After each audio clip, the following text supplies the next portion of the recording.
Hi viewers, welcome to our channel. ప్రస్తుతం మనతో పాటు సీనియర్ జర్నలిస్ట్ దుర్గా కుమార్ గారు ఉన్నారు. ఒకసారి మాట్లాడదాం వారితో.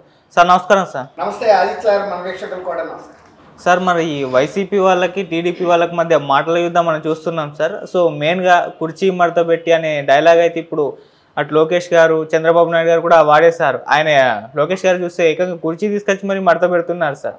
దానికి రీజన్ కూడా వీళ్ళకు చొక్కా మడత పెట్టడం. ఏ విధంగా చూడొచ్చు అంటారు సార్ దీన్ని? మంచి ప్రశ్న అడిగారండి. ఇప్పటికే రెండు రాష్ట్రాల్లోనూ అసలు మామూలుగా గుంటూరు కారం అనే సినిమాలో పెట్టారు ఈ వర్డ్, ఈ డైలాగు. అది ఒక లెవెల్లో ట్రెండింగ్ వెళ్తే ఇప్పుడు చంద్రబాబు గారి నోట ఆ మాట రావడంతో ఇక అది రాకెట్ లాగా వెళ్ళిపోయింది రెండు రాష్ట్రాల్లోనూ. అసలు ఒక ముఖ్యమంత్రిగా ఉన్న వ్యక్తి మాట్లాడిన మాటకి అది ప్రతిస్పందనగా వాళ్ళు చెప్పారు. ముఖ్యమంత్రి గారు ఏం మాట్లాడాడంటే, ఆయన మామూలుగా ఫుల్ హ్యాండ్ షర్ట్ ని ఫోల్డ్ చేసుకుంటాడు. ఫోల్డ్ చేసుకుని రెండు కూడా ఒక మీటింగ్ లో మాట్లాడుతూ ఆయన ఎట్లా ఫోల్డ్ చేస్తాడంటే ఇట్లా ఫోల్డ్ చేస్తాడు. ఫోల్డ్ చేసి ఇప్పుడు రేపు వచ్చే ఎన్నికల్లో మనంతా కూడా సమయం వచ్చింది స్లీవ్స్ పైకి లాగాలని. అంటే సినిమాల్లో ఇదేంటంటే ఇట్లా స్లీవ్స్ పైకి లాగాడంటే ఇక ఫైటింగ్ చేస్తాడనమాట. ఇప్పుడు ఆయన ఒక పిలిపించినట్టు అయింది వైఎస్ఆర్సీపీ కార్యకర్తలకి, మీరు ప్రతిపక్షాల మీద దాడులకి సిద్ధపడమని. ఎవరి బిడ్డలు ఎవరు దాడులకి గురవటానికి ఇష్టపడతారండి? మనం ఇక్కడ ఉంది ప్రజల్ని బిడ్డలాగా చూసుకోవటానికి. నువ్వు వెళ్ళి ఫైట్ చేస్తే అది వేరే మాట. ఇప్పుడు నిజంగా కనుక ఆయన స్లీవ్స్ పైకి లాగి చంద్రబాబు నాయుడు గారి మీద కనుక స్లీవ్స్ పైకి లాగి ఫైట్ చేస్తే పెద్ద బాధపడాల్సిన పనే లేదు. వాళ్ళిద్దరే. ఇప్పుడు ఇతర బిడ్డలు కనుక వెళ్ళి ఈ పోరాటాల్లో చచ్చిపోయారు అనుకోండి, ఆ తల్లులకి తీరని కడుపు కోత మిగులుతుంది. అట్లా వాళ్ళిద్దరు కనుక ఫైట్ చేయదలుచుకుంటే, ఇప్పుడు అంబేద్కర్ స్టాచ్యూ పెట్టారు కదండి అక్కడ పీడబ్ల్యూడి గ్రౌండ్స్లో, అక్కడ ఏదన్నా ఒక స్టేజ్ కట్టి ఆయనేమో మడత పెట్టిన కుర్చీ ఆయనకి ఇవ్వాలి. పెద్ద ఆయన ముసలాయన తిడుతున్నాడు కదా, చంద్రబాబు గారికి ఇవ్వాలి. ఈయనకి స్లీవ్స్ షర్ట్ వేసుకుని రావాలి, స్లీవ్స్ పైకి లాక్కోవాలి. చంద్రబాబు నాయుడు గారు ఆయన తలపడాలి, ఏదో ఒకటి ఇద్దరిలో ఒకళ్ళు. ఇప్పుడు అదేదో కుస్తీ పోటీలు జరుగుతాయి చూసారా, అప్పుడు అసలు నిజమైన ముసలాడు ఎవరు, నిజమైన ఫైటర్ ఎవరో తేలుతుంది. అంతేగాని ఇప్పుడు ఈయన స్లీవ్స్ పైకి ఎత్తి జనం వెళ్ళి పోరాడితే జనం కదండి దెబ్బ తినేది. అట్లాగే ఆయన కుర్చీ మడత పెట్టమన్నాడు, కుర్చీ మడత పెట్టి ఒకటి ఆయనకి ఇవ్వాలి, ఫోల్డింగ్ చేయరు. అప్పుడు వీళ్ళిద్దరిని దింపారు అనుకోండి, మరి ముసలాయన గట్టిగా ఉన్నాడా, ఓల్డ్ ఈజ్ గోల్డ్ అంటారు కదా, లేకపోతే ఈయన గట్టిగా ఉన్నాడా తేలిపోతాయి.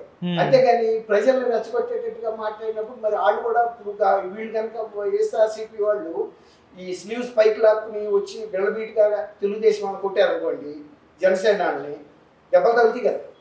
మరి అందుకని ఆయన కూడా ఏం చెప్పాడంటే, ఇట్లాంటి పరిస్థితి ఉంది, స్లీవ్స్ పైకి లాగి కొట్టమని చెబుతున్నాడు, మనాళ్ళు కూడా కుర్చీలు మడత పెట్టి రెడీగా ఉండమని చెప్పాడు. ముగ్గురు ఉంటారు ఇక్కడ, తెలుగుదేశం వాళ్ళు, జన సైనికులు, ప్రజలు.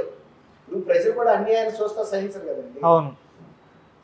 ఆయన అదే చెప్పాడు, ఇదేమి ద్వంద్వ యుద్ధం కాదు ఎన్నికలు అనేది ప్రజాస్వామ్యయుతంగా మనం ప్రజల మనసును గెలుచుకుని ప్రజల ఓట్లతో గెలవాలి, కానీ కుస్తీ యుద్ధాలు, దౌర్జన్యాలు, దాష్టికాలు చేయటం కాదని చెప్పాడు. నిజంగా ఆయన నిన్న స్లీవ్స్ పైకి లాగి చూపించిన సీను అది ఒక ముఖ్యమంత్రి హోదాకి తగ్గట్టుగా అయితే అనిపించట్లేదు ఆదిత్య గారు. ఆయన ఏం పిలిపిస్తున్నాడు దౌర్జన్యం చేయమని? ఎవరు చేయాలి? చేస్తే అవతలాళ్ళు ప్రతిఘటిస్తే ఏంటి పరిస్థితి? యుద్ధరంగం అవుతుంది, అంతే కదండి. ప్రతి వాడికి స్లీవ్స్ పైకి లాగుతాడు, కొడతాడు. ప్రతి ఊళ్ళోనూ కుర్చీలు ఉంటాయి, అందుకుంటారు, అందిపుచ్చుకుంటారు అవతలండి, అంతే కదా. ముసలాయన సినిమాలో కుర్చీ మడతా పెట్టి అని అంటాడు, ఇక తర్వాత ఏదో పెద్దదే మాట ఉంటుంది అనుకుంటా, వేస్తే మెడిగిపోద్దని ఏదో చెప్తాడు. అట్లా కుర్చీ మడత పెట్టేస్తే అప్పుడు ఈయన ఇంకో మాట కూడా చెప్పాడు, నీ కుర్చీ కూడా ఉండదు అన్నాడు. అందరూ జనం కనుక కుర్చీలు మడత పెట్టి వస్తే 3 వర్గాల మంది, నీ కుర్చీ కూడా ఉండదని చెప్పాడు. కాబట్టి ముఖ్యమంత్రి గారు మాట్లాడిన దానికి అది తగిన సమాధానం అని నేనైతే అనుకుంటున్నాను. ముఖ్యమంత్రిగా ఉండి ఆయన ఇప్పుడు రాజశేఖర రెడ్డి గారు ఎప్పుడు అట్లాంటి మాటలు మాట్లాడలేదు. రాజశేఖర రెడ్డి గారు జగన్మోహన్ రెడ్డి గారి కన్నా ఎత్తు, బలవంతుడు, బలాఢ్యుడు. ఇప్పుడు చంద్రబాబు నాయుడు గారితో తలపడటానికి వాళ్ళిద్దరూ అయితే హైట్ వెయిట్ సరిపోతారు. ఇప్పుడు ముసలాయన అయినా కొన్ని ఒకేలా కనుక స్లీవ్స్ మడత పెట్టి నిజంగా ఆయన చూపించదలుచుకుంటే ఆ బలాన్ని ముసలాయన కొట్టి చూపించవచ్చు, బాగుంటుంది కూడా. అంటే ఈ గతంలో ఎప్పుడు ఇట్లాంటి వినోదం ఆంధ్రప్రదేశ్ ప్రజలు చూస్తారు తప్పే ఉంది. ఇప్పుడు మారుతున్న రాజకీయ విలువలను బట్టి ఇలాంటి ఫైట్ కూడా చూడాల్సిన పరిస్థితిగానే ఉన్నాయి. ఇప్పుడు అంతకుముందు ఇట్లా దొంగ ఓట్లు వేయటాలు, ఇంత రిగ్గింగ్లు ఏదైనా ఒకటి రెండు పూర్తిలో జరిగేవి. ఇవాళ అది జనరలైజ్ అయిపోయింది. ప్రతి శాఖ కూడా ఇప్పుడు ఒక నియోజకవర్గంలో 15,000 దొంగ ఓట్లు ఉన్నాయని కేంద్ర ఎన్నికల సంఘమే వచ్చి రెండోసారి సమీక్ష చేసి అధికారులకు వార్నింగ్ ఇచ్చి ఒక జిల్లా కలెక్టర్ని సస్పెండ్ చేసి 4 సిఐని ఇన్స్పెక్టర్ ర్యాంక్ అధికారిని, ఒక 2 వేకెన్సీ రిజర్వ్లో, ఒక 2 సస్పెన్షన్లో, ఒక ఎస్ఐ, ఇంకొక 2 కానిస్టేబుల్స్ని కూడా సస్పెండ్ చేశారు. అది ఎన్నికల నేరం కింద అసలు వాళ్ళ కేసు బుక్ చేయాలి. నిజానికి అది సస్పెన్షన్ అనేది కరెక్ట్ అయిన శిక్ష కూడా కాదు. వాళ్ళు దొంగ ఓటర్లకి సహకరించి వాళ్ళని పంపించేశారు. గమ్మున వాళ్ళని బుక్ చేయాలి. ఎన్నికల నేరం కింద ఎవడైతే ఇతర రాష్ట్రాల నుంచి వచ్చారో దొంగ ఓటర్ కార్డులు పట్టుకుని దొంగ ఓటర్లు కార్డు సృష్టిస్తూనే పెద్ద నేరం, ఫోర్జరీ కింద వస్తుంది. తర్వాత ఇంపర్సనేషన్, ఒకటి బదులు మీ బదులు లేని ఓటేయటం అనేది ప్రజాస్వామ్యంలో కరెక్ట్ కాదు. ఇప్పుడు ఇలాంటివన్నీ ఉన్నాయి.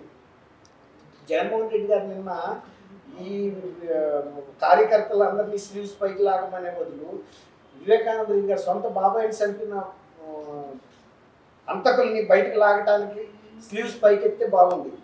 తర్వాత మోడీ గారి దగ్గర కూడా రిప్రజెంటేషన్ చేసి మా బాబాయ్ అంతకుల్ని ఇప్పుడు నేను మళ్ళీ ఎలక్షన్కి వెళ్ళే లోపల మీరు తేల్చి శిక్షించాలని అడగాల్సింది. తర్వాత ఈ సారా అమ్ముతున్నాడని ఉండనే ఉన్నాడు కదా, ఇంకా ఎవడరా సారా అమ్మేది, మళ్ళీ ఎలక్షన్ వచ్చింది, నేనేమి మరి ప్రజల ముందు ఎలా తలెత్తుకోవాలి, ఎక్కడ షాపులు ఉంటానికి వీల్లేదు, మహిళలకైనా పిలిపివ్వాల్సింది. ఆయన చేయలేకపోతే మహిళలకి బహిరంగ పిలిపిస్తే కూడా ఇల్లు పగలగొట్టేస్తారు. గతంలో అనేక సార్లు ఈ మద్యపాన నిషేధం టైంలో ప్రభుత్వేతర సంస్థలు అంటే స్వచ్ఛంద సంస్థలు, మహిళా సంస్థలు అనేక ప్రాంతీయ షాపులను పగలగొట్టింది. ఒక్కసారి కనుక చీఫ్ మినిస్టర్ జగన్మోహన్ రెడ్డి గారిని పిలిపివ్వమనంటే ఒక్క సీసా దొరకదు, ఒక బీర్ సీసా కానీ విస్కీ సీసా కానీ ఆంధ్రప్రదేశ్లో ఎవడన్నా తాగాలన్నా కూడా ఎక్కడ ఎత్తుకినా దొరకదు. అంటే ఎక్కడన్నా గొడవల్లో పెట్టి కూడా పగలగొట్టగలిగినంత మహిళా శక్తి ఆంధ్రప్రదేశ్లో ఉంది. మరి ఆయన అట్టాన్ని పిలిపివ్వాలి కానీ చొక్కాల పైకి లాగండి అంటే ఎవరు లాగుతాడు? ఎవరి బిడ్డలు ఎవరు చచ్చిపోతాడు, ఎట్లా ఊరుకుంటారు? కొట్టదలుచుకుంటే ఆయన మీద ముస్లిమ్స్ లాగి ఆయన కుర్చీని తెచ్చుకుని మీ ఇద్దరు ఫైట్ చేస్తే అసలు నంబర్ 1గా ఉంటుంది. ఎవడు గెలిస్తే వాడే చీఫ్ మినిస్టర్, అంతే కదండి. అవును, ఇప్పుడు స్లీవ్స్ పైకి లాగమంటున్నావు కదా, స్లీవ్స్ 2 లాక్కెళ్ళు ఆయన పంట కుర్చీ వేస్తాడు. ఇదివరకు ఉండే రేపు కుర్చీలు అది దాంట్లో కుస్తీ పోటీల్లో పెట్టి కొట్టుకుంటారు చూసారా, పీపీ అదేంటి పీపీఎఫ్ అది ఏంటంటారు అలా. అది టిట్ ఫర్ టాట్ లాగా ఉందండి. ముఖ్యమంత్రి గారు ఆ మాట అన్నప్పుడు మరి ప్రతిపక్ష నాయకుడిగా ఆయన చేతులు కట్టు కూర్చోలేడు కదా, కట్టుకోలేదు కాబట్టి ఆయనే చెప్పాడు కుర్చీ మడిచి అని. తర్వాత ఏమొస్తుంది అనేది అది ఫిల్అప్ ద బ్లాంక్స్ అన్నట్టు. అవును సార్, అది చూస్తే మరి అంబటి రాంబాబు కూడా దీనికి రిప్లై ఇవ్వడం చూస్తున్నాం సార్. కుర్చీ మడత పెట్టడం పక్కన పెట్టు, నోరు మడత పడకుండా అయితే చూసుకో లోకేష్ అని చెప్పేసి కూడా కామెంట్ చేశారు. మరి ఏం చెప్తారు సార్ మీరు? అంబటి రాంబాబు గారు ఆయన టెలిఫోన్లో మాట్లాడినప్పుడు మహిళలు అందరూ విన్నారు. ఆయన సంగతి కూడా అందరికి తెలుసు కదండి. ఆయన కొత్తగా వచ్చిన పొలిటీషియన్ కాదు.